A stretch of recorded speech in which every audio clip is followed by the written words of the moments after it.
Plástico. Há poucos lugares no planeta onde você não terá contato com ele. Aliás, já parou para pensar como seria nossa vida sem o plástico? Provavelmente o planeta estaria melhor, mas o nosso dia a dia seria bem diferente. Ele realmente está em todo lugar.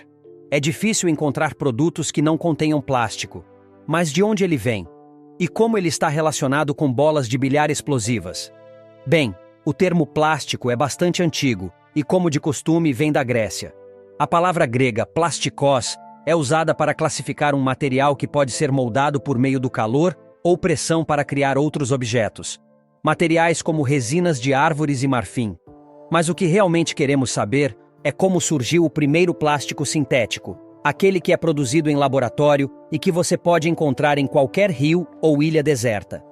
O plástico artificial é o resultado do trabalho de muitos pesquisadores e inventores, muitos mesmo. Então vou mostrar apenas alguns dos mais relevantes, como o inglês Alexander Parkes, responsável por criar o primeiro plástico artificial em 1856. Ele o chamou de parquesina, um plástico semissintético obtido pela mistura de nitrocelulose com solventes como álcool e plastificantes como óleo vegetal ou cânfora. O resultado era um plástico que podia ser moldado quando aquecido, e que foi apresentado ao público em 1862 na Grande Feira Internacional de Londres. Empolgado com a recepção do público, Parkes fundou em 1866 a Parkesine Company, que produziria a matéria-prima em grande quantidade para ser usada em uma ampla gama de produtos. Mas a realidade foi bem diferente do que ele esperava. O material produzido por ele era muito frágil e inflamável, além de ter um alto custo de fabricação.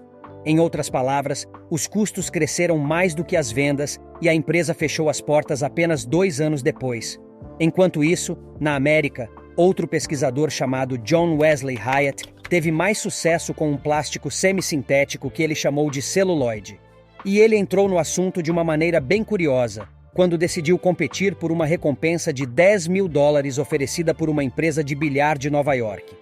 Eles estavam procurando um substituto para as bolas de bilhar que até então eram feitas de marfim natural, obtido através da caça de elefantes. Mas com o aumento da popularidade do jogo, isso se tornou insustentável. Hyatt adquiriu os direitos da patente de Parkes na década de 1860 para realizar experimentos com o objetivo de criar uma bola de bilhar e vencer o concurso. Durante os experimentos, ele conseguiu obter uma mistura sólida de nitrocelulose, álcool e cânfora, que eram combinados e aquecidos sob pressão, em um processo de fabricação muito mais econômico do que o plástico Parkesine. Sua maior descoberta foi perceber que, ao utilizar a cânfora como plastificante e realizar a mistura com calor e pressão, a cânfora derretia e reduzia a necessidade de solvente adicional, o que diminuía os custos e melhorava a qualidade do produto. O resultado era uma massa que podia ser tingida e, em seguida, prensada em blocos, que posteriormente eram amolecidos em água fervente para serem moldados em várias formas. Além disso, o material podia ser cortado, perfurado e polido à temperatura ambiente, dando origem a inúmeros produtos. Outro fator que contribuiu para o sucesso da empresa de Hyatt, onde outros haviam falhado, foi o desenvolvimento de uma série de máquinas para trabalhar o novo material. Algumas delas, inclusive, foram precursoras do que seria a moldagem de plástico por injeção. Não se sabe se o prêmio de $10 mil para quem desenvolvesse a bola de bilhar foi concedido a alguém, mas isso serviu como incentivo para que, em 1868, John Hyatt e seu irmão fundassem a fábrica Albany Billiard Ball Company, que produziu bolas de bilhar por mais de 100 anos, encerrando apenas em 1986.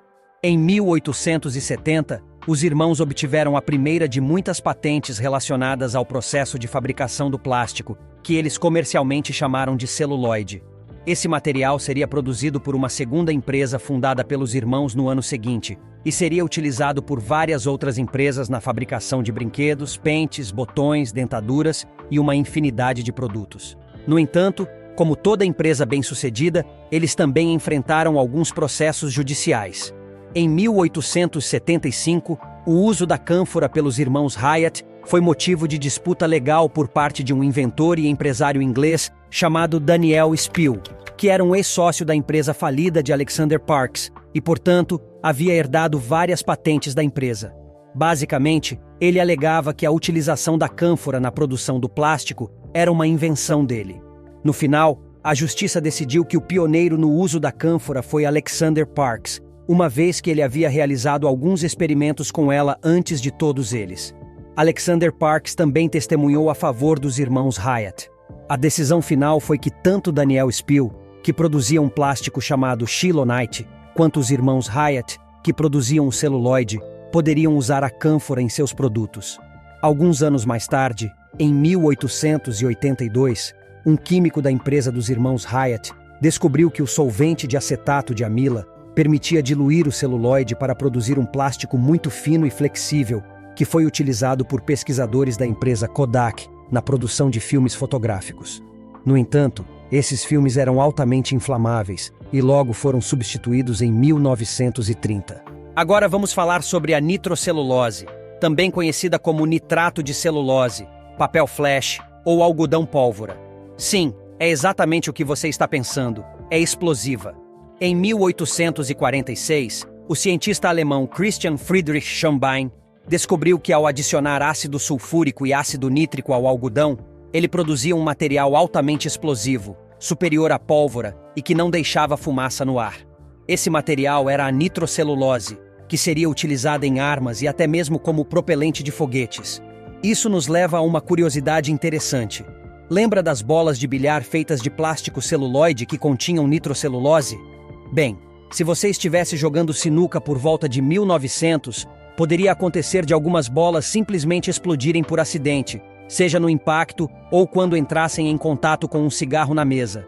Isso criava um som semelhante a um tiro e deixava o jogo muito mais emocionante, não é mesmo? No entanto, tanto o celuloide quanto o parquesine tinham várias desvantagens que logo seriam superadas, como a tendência de amolecer com o calor e a inflamabilidade. Essas desvantagens não eram ideais para atender às grandes indústrias elétricas e automotivas que estavam surgindo naquela época.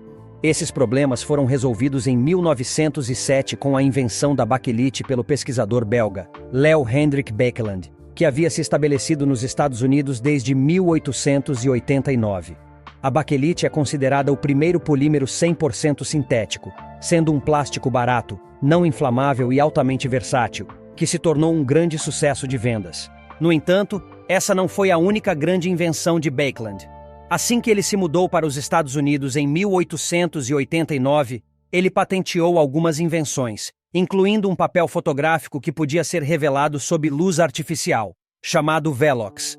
Em 1899, ele vendeu essa invenção para a Kodak por $1 milhão, o que foi um ótimo negócio. Com esse dinheiro, ele abriu seu próprio laboratório de pesquisa no estado de Nova York, onde inventou a baquelite em 1907, tornando-se ainda mais rico. Para desenvolver a baquelite, considerada como o primeiro plástico moderno ou o primeiro polímero 100% sintético, ele combinou um desinfetante chamado fenol com formaldeído. Por serem dois produtos químicos que também já são sintéticos, como o formaldeído, que é obtido principalmente do gás metano, ele leva este título de primeiro polímero 100% sintético. Já os plásticos parquesine e celuloide são chamados de semissintéticos porque eram feitos de materiais naturais quimicamente alterados. Mas voltando à baquelite, ela foi apresentada ao público pela primeira vez em uma conferência de química em 1909 e rapidamente chamou a atenção de todos. Era um material moldável, com boa resistência mecânica, térmica e elétrica.